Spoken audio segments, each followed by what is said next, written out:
Hello, everyone, and welcome to Teaching with Love. My name is Stephanie, and today I am going to tell you step by step, like actually what you have to do from beginning all the way to end, and how I plan my classes so they can be kick ass great classes.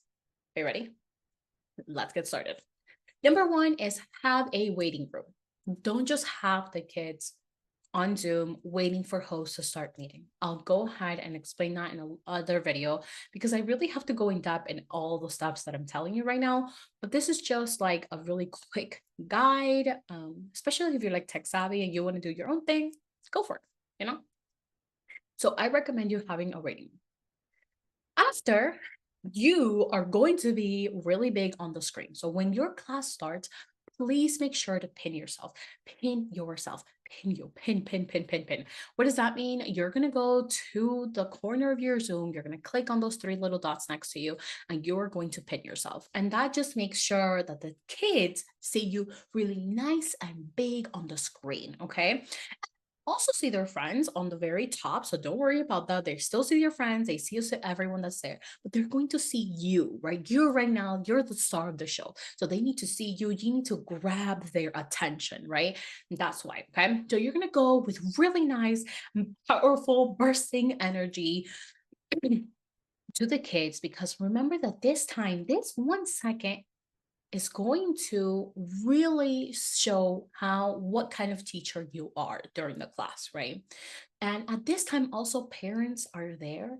And it's really nice as a parent when you child goes in and the teacher's like nice and big there. They're like, how are you guys doing? I hope you guys are having a good day, with a really good, like bubbly personality. Parents like that. And they're going to feel more comfortable walking away because they know that this is going to be a good class, right? So that those first words are really important. Okay. After we get on from hi, how are you guys? Da, da, da, then we go on goals. Today's class, we are going to do bam, bam, bam. Okay. We go over that. Make sure if you have your materials, blam, blam, blam.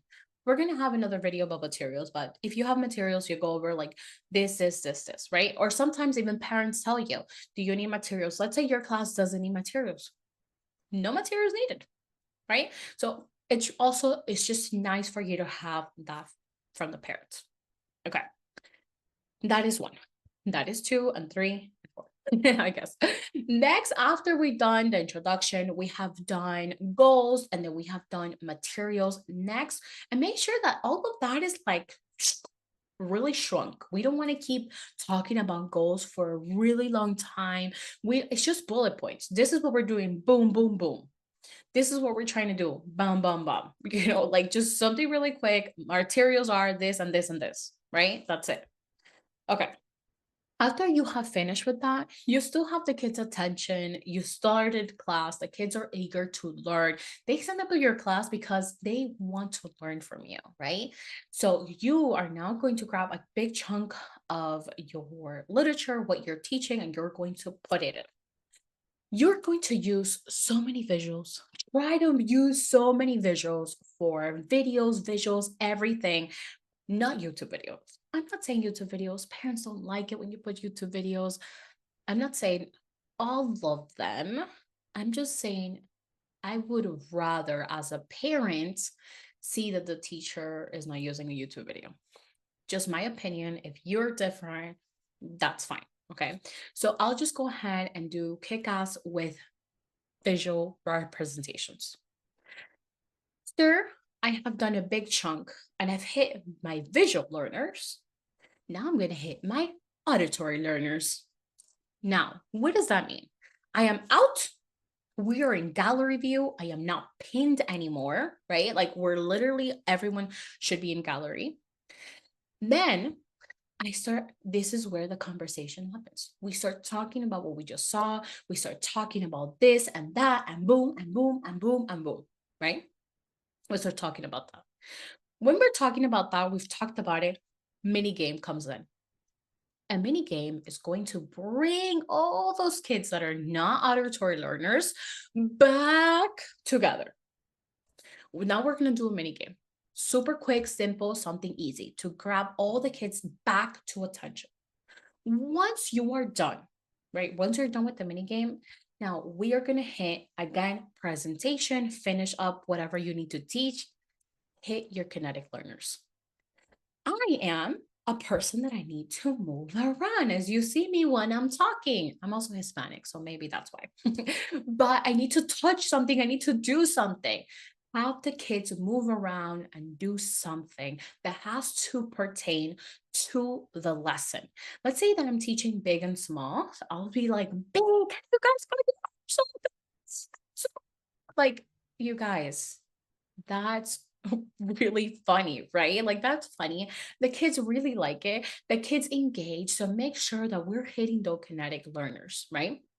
Right there, you have hit all the learning. You all, the visual learners, the kinetic learners, the auditory learners, you have hit all of them already. And then you end with a game and done. Now, a game at the end could also be as simple as sharing time. Be careful with sharing time depending on the grade level. And also let the parent know that at the end of the class, there is sharing time. So my daughter has this class, for example, and she has a learning time. She's 10 years old and she's really not interested in sharing. She just doesn't like it. Um, Another thing that the teacher did, he didn't tell us that there was sharing time at the end. I wish that there was a message on as soon as you go in saying, hey, sharing time at the end, make sure to bring something or something like that. So if you're doing sharing time and you want to do that in your class, which I think it's a really neat way for the kids to connect and to make bonds, okay? Please tell the parents. Or if you forgot to tell the parents, tell them at the beginning of the class, hey, like 2 minutes before class ends, we're going to do a quick sharing, you know? Okay. And then your class is over, but you are not over. You are not over. So your class has ended. You have finished right on time. You killed it. You hit all the learning styles. You did your best. You did awesome. Now it's time for feedback. Yeah, I know. Feedback, you can do tons of different types of feedback. There's classroom feedback, group feedback, personal feedback, any type of feedback. Just have some type of feedback after the class so you can know that you have finished the class. This shows a level of professionalism. It shows that you really care about your classes. It shows that you're different. A lot of outschool teachers nowadays are not putting all the effort that they can. But then I also hear a lot of them tell me I'm not making money. And I'm like, well, push a little effort. Just a little bit of effort on your feedback is also going to create a bond between you and the parent, right? You want to have that strong bond between you guys. I think it's really important. Okay, well, that is it for this video. That is exactly the roadmap on how I execute a kick-ass class. And I hope that you consider some of them so you can also have a kick-ass class. All right, you guys, I'll see you next time. Bye.